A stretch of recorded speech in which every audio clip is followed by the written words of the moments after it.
Sampurasun.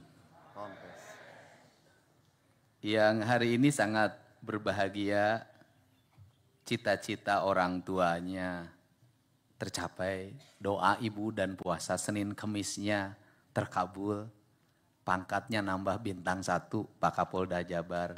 Tepuk tangan.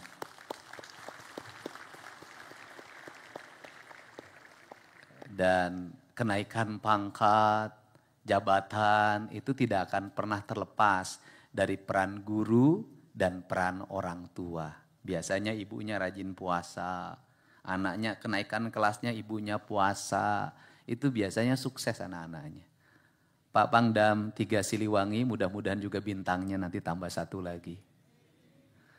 Pak Wakajati dan di Kejaksaan Tinggi juga nambah ini kan, ada nambah tanda pangkatnya. Mudah-mudahan suatu saat sebentar lagi jadi Kajati. Kemudian hadir Ketua Komisi 5 DPRD Provinsi Jawa Barat.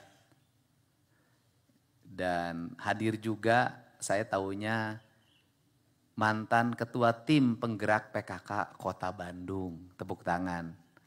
Sekarang anggota DPRD Provinsi Jawa Barat. Pak Kakanwil, Kementerian Agama Provinsi Jawa Barat. Kemudian juga ada Dirut Bank Jabar dan seluruh peserta yang hadir pada kesempatan pagi hari ini yang mataharinya sangat sempurna dan kita nikmati matahari ini dengan baik. Kenapa? Karena matahari ini adalah dokter yang free dalam setiap waktu memberikan stimulus sinar yang sangat baik bagi tubuh kita, memperkuat jaringan tulang kita. Karena dokter terbaik itu 1 matahari, 2 makanan yang bergizi, yang ketiga air putih, yang keempat olahraga. Itulah dokter kita. Seluruh pelajar di Provinsi Jawa Barat dimanapun berada yang hari ini sama-sama merayakan Hari Pendidikan Nasional. Hari Pendidikan Nasional hari ini dalam dunia informasi dan komunikasi kita hari ini sangat ramai. Orang membicarakan tentang Jawa Barat. Tepuk tangan dong.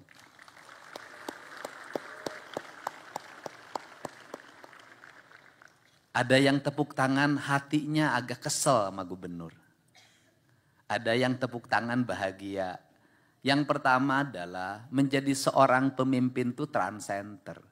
Maka dia harus melahirkan gagasan-gagasan demi masa depannya. Setiap gagasan itu pasti ada yang menyukai dan tidak menyukai. Saya mengalami betul ketika kecil saya paling kesel sama bapak saya.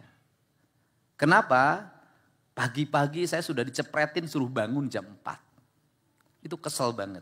Tapi saya nggak bisa melawan karena lihat mukanya aja nggak berani. Maghrib itu saya selalu suruh belajar ngaji. Dan bapak saya yang langsung ngajar. Kalau saya lambat meresponnya bilet atau bodoh, maka bapak saya itu megang kuping saya, diputerin gini, nangis tuh saya. Kemudian saya diajarin bagaimana berinteraksi dalam lingkungan. Saya diajarin bagaimana nyangkul. Saya diajarin bagaimana beternak. Saya diajarin bagaimana bertani. Dan saya diberi target, walaupun kelas 1 SD saya tidak naik kelas. Mulai sampai bapak saya waktu itu mengupakayakan saya, gimana anaknya enggak terlalu bodoh begini. Sampai minum zaman itu disuruh minum B-kompleks. Itu pil. Dan minumnya juga enggak bisa, muntah lagi, suruh minum lagi, muntah lagi, minum lagi, muntah lagi. Akhirnya saya bisa minum B-kompleks. Saya enggak tahu tujuannya apa. Dan setelah kelas 3, saya diberi target, kamu harus selalu ranking pertama. Dan seluruhnya pada akhirnya menjadi motivasi. Saya kalau punya nilai jelek nggak mau langsung pulang. Harus nunggu sampai sore, ngumpet-ngumpet karena rapot akan diperiksa. Tetapi ternyata saya baru terasa hari ini. Bahwa orang tua yang punya ambisi terhadap anaknya. Ingin anaknya mengalami kemajuan, relatif anak-anaknya berhasil. Hari ini saya meminta pada seluruh pelajar di Jawa Barat. Ke depan kita bersaing bukan teman sekelas. Ke depan kita bersaing dengan teman, bukan dengan teman sekampung. Ke depan kita bersaing bukan teman se-RW, se-RT. Ini ada hadir juga Wakil Wali Kota Bandung, saya ucapkan terima kasih. Wakil Ketua DPRD Kota Bandung, saya ucapkan terima kasih. Dandim Kota Bandung, ucapkan terima kasih. Kepala Kantor Kementerian Agama Kota Bandung, saya ucapkan terima kasih. Nah, kita bersaing bukan sekabupaten. Kita nanti berkompetisi antar provinsi, antar negara. Untuk itu diperlukan manusia-manusia yang sejak dini, sejak sekarang itu berkompetisi, bukan yang leha-leha. Karena manusianya diperlukan berkompetisi, maka orang tuanya harus agak tega dikit sama anaknya. Pemimpinnya harus agak tega dikit sama anaknya. Tega bagaimana? Tega anak-anaknya punya mental sebagai petarung. Tega anak-anaknya punya mental sebagai kompetitor. Yang dari mana setiap orang dia harus bersaing. Kenapa? Kita akan bersaing dan telah bersaing dengan pelajar dari Tiongkok. Anda lihat sistem pendidikannya. Anda lihat bagaimana gurunya, bagaimana metodologinya sudah semi militer sejak SD. Kita bersaing nanti dengan pelajar dari Jepang. Kita bersaing dengan pelajar dari Iran. Kita bersaing dengan pelajar dari Jerman, dari negara-negara lain yang sudah pertumbuhan ekonominya, kualifikasi pendidikannya jauh lebih tinggi di atas kita. Dan tidak ada jalan lain bagi saya untuk merubah mindset, cara berpikir, cara bertindak. Pendidikan di Jawa Barat ini saya menyebutnya pendidikan menuju gerbang Waluya. Gerbang Waluya itu apa? Gerbang Waluya itu adalah gerbang kesempurnaan, gerbang kemuliaan. Apa itu? Rakyatnya, anak didiknya pertama harus cager, harus sehat. Bagaimana cager? Satu, asupan gizinya harus baik, nutrisinya harus baik, serat-seratnya harus baik, vitaminnya harus baik. Karena harus baik, maka ada dua kualifikasi yang terjadi saya analisis di Jawa Barat. Pertama adalah orang tidak punya kemampuan membeli nutrisi, membeli vitamin, membeli protein, membeli gizi karena ekonomi. Maka program makan bergizi gratis menjadi harapan nanti ke depan kalau sudah berlaku untuk seluruhnya. Yang kedua adalah orang punya kemampuan tapi tidak suka. Orang tuanya bisa beli daging tapi anaknya sulit makan daging. Orang tuanya bisa beli telur tapi anaknya sulit makan telur. Orang tuanya mampu beli susu tapi anaknya minum susu muntah. Kemudian yang berikutnya adalah duitnya cukup tapi makanannya setiap hari kadar nutrisinya rendah, kadar gizinya rendah, bahkan rusak, kadar proteinnya rendah. Sumber-sumber makanannya sudah berpestisida, sumber-sumber makanannya sudah direkayasa, lahirnya makanan-makanan gede, gemuk, besar. Ikan umurnya pendek, ayam umurnya pendek, telur umurnya pendek. Ini juga ancaman. Nah, untuk itu diperlukan apa? Diperlukan langkah yang struggle. Bagaimana langkah yang struggle-nya? Mau tidak mau orang tua harus mulai memperhatikan kembali gizi anaknya. Mau tidak mau orang tua harus memasukkan doa dalam masakan anaknya. Maka saya mengajak pada seluruh orang tua di Jawa Barat sebelum pergi sekolah, anak-anaknya disiapin bekal makan di sekolah. Bawa, nanti duduknya bareng sekolahnya. Yang satu miskin, yang satu kaya. Orang kaya bisa menolong orang miskin bisa memiliki saudara orang kaya. Ekonomi akan mapan. Orang saling memberi. Nilai-nilai sosial tumbuh dengan baik. Ini harapan. Saya dulu pernah memberlakukan ini ketika saya jadi bupati dan berhasil. Awalnya saya dicaci maki. Lama-lama orang tuanya mengucapkan terima kasih. Dengan saya ajarkan ke sekolah bahwa bekal orang tuanya jadi bangun pagi. Kemudian anak-anaknya bangun pagi, ke sekolahnya jadi tidak telat lagi. Karena masuknya waktu saya memimpin jam 6. Kalau di sini mungkin 6.30 deh. Nah kemudian untuk apa? Lahirlah anak-anak yang sehat. Kenapa? Dipaksa tidur jam 8 karena takut bangun kesiangan.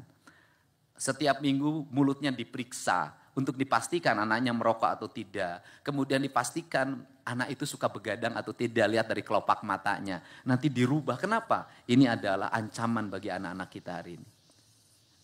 Yang berikutnya apa lagi? Nanti yang lainnya banyak. Yang berikutnya apa yang harus kita lakukan? Membuat anak-anak kita memiliki kemerdekaan dalam berpikir, berbuat, dan bertindak. Kemudian setelah itu apa? Tapi terarah. Terarah pada apa? Pada profesionalisme. Profesionalisme seperti apa? Mau jadi apa? Mau jadi tentara, polisi, dokter. Maka saya untuk SMP memberikan saran. Kalau di SMA ada jurusan-jurusan. Kalau di SMP itu sudah mulai buka ruang kelas. Kelas ini adalah kelas olahragawan. Anak-anak yang menyukai olahraga. Kelas ini adalah kelas seni. Anak-anak yang menyukai seni. Kelas ini adalah kelas sains. Anak-anak yang senang penelitian. Fisika, kimia, senang biologi. Kelas ini adalah kelas calon tentara, calon polisi, calon IPDN. Terus dibuat kelas itu untuk apa? Anak-anak berkumpul dalam satu habitat kelas. Mereka akan bersaing secara kompetitif. Tapi kalau satu kelas seni disatukan dengan satu kelas olahraga, yang satu pengennya di ruang kelas bikin tulisan, bikin novel, bikin karya-karya sastra, yang satu pengennya lari terus, beda karakter. Ini SMP. Nah, kemudian apa yang dilakukan hari ini? Saya terakhir, terlalu panjang nanti. Yang dilakukan hari ini apa? Adalah bahwa terutama SMP yang sekarang berkembang Pak Kapolda Pangdam, berkelahi itu bukan lagi berkelahi seperti zaman dulu. Pukul, jambak, habis itu salaman. Bukan. Hari ini sudah mengarah pada kriminal. Saya nggak tahu sudah berapa puluh ibu-ibu datang ke rumah minta dibantu anaknya dirawat di rumah sakit, dibacok pakai celurit oleh temannya.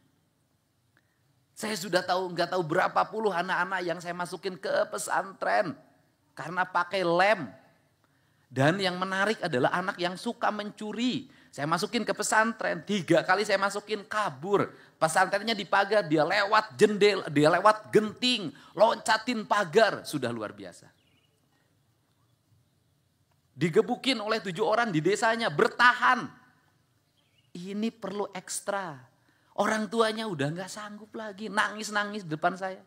Nah, saya boleh cerita.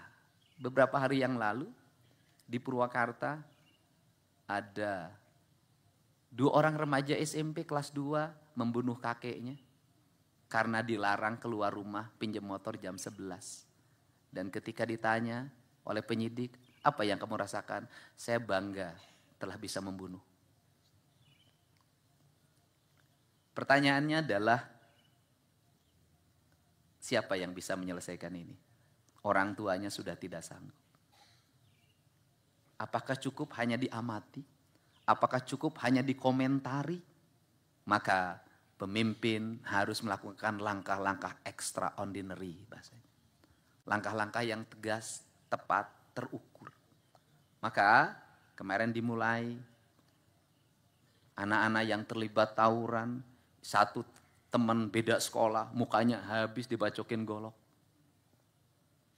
Saya kirim, bupatinya bergerak, kemudian orang tuanya bikin pernyataan, penandatangan tertulis, pakai materai, menyerahkan sepenuhnya kepada pemerintah untuk dilakukan pendidikan, perubahan sikap. Nanti anak-anaknya tetap di situ, disiplinnya dibangun, tidurnya jam 8, bangunnya jam 4. Pagi-pagi harus ngeberesin tempat tidurnya, ngeberesin toiletnya, salat subuh bagi yang muslim, olahraga, sarapan pagi, masuk ruang kelas pembelajaran nanti di situ, nanti guru datang ke situ, kemudian nanti sampai jam 12 atau jam 1 mereka kembali istirahat, nanti mereka belajar bertani, berkebun, elektro, otomotif.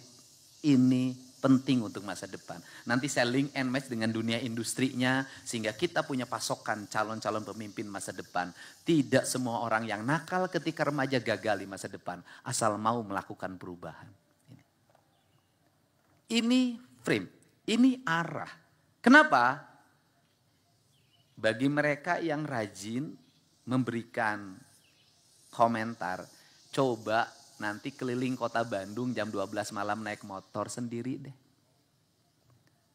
Nanti keliling deh tuh di Tasik jam 12 malam naik motor.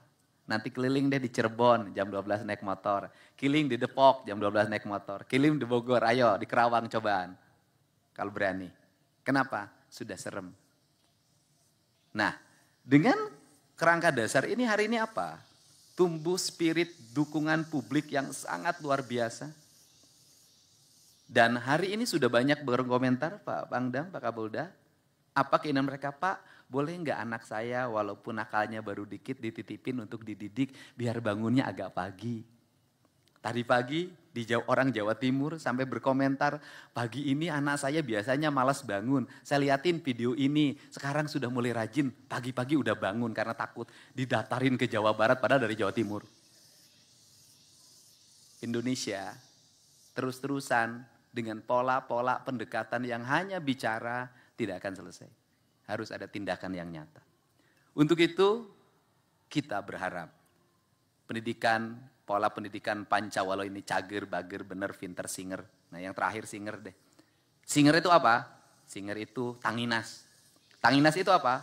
Tanginas itu dia lebih dulu melakukan apapun dibanding orang lain. Orang lain belum bangun, dia sudah bangun. Orang lain belum mandi, dia sudah mandi. Orang lain belum lari, dia sudah lari. Mohon maaf saya ngomong ilmiah. Dari sisi jam, kita ini nggak tanginas, ketinggalan. Kenapa? Waktu Indonesia Barat, Jakarta pakai. Jadi kalau ngomong bursa saham kita ini ketinggalan 1 jam, 2 jam, 3 jam dibanding negara lain. Kita lebih belakangan.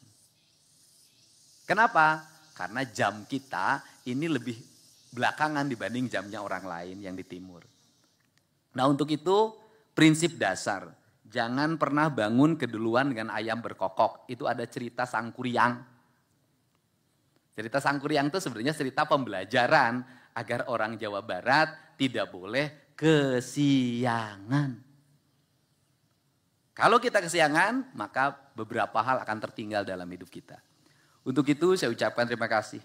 Kita ingin tertib, kita ingin anak-anak di Jawa Barat kakinya sehat, jantungnya sehat, makanannya sehat, udaranya sehat, karena saya akan terus melakukan langkah membenahi lingkungan.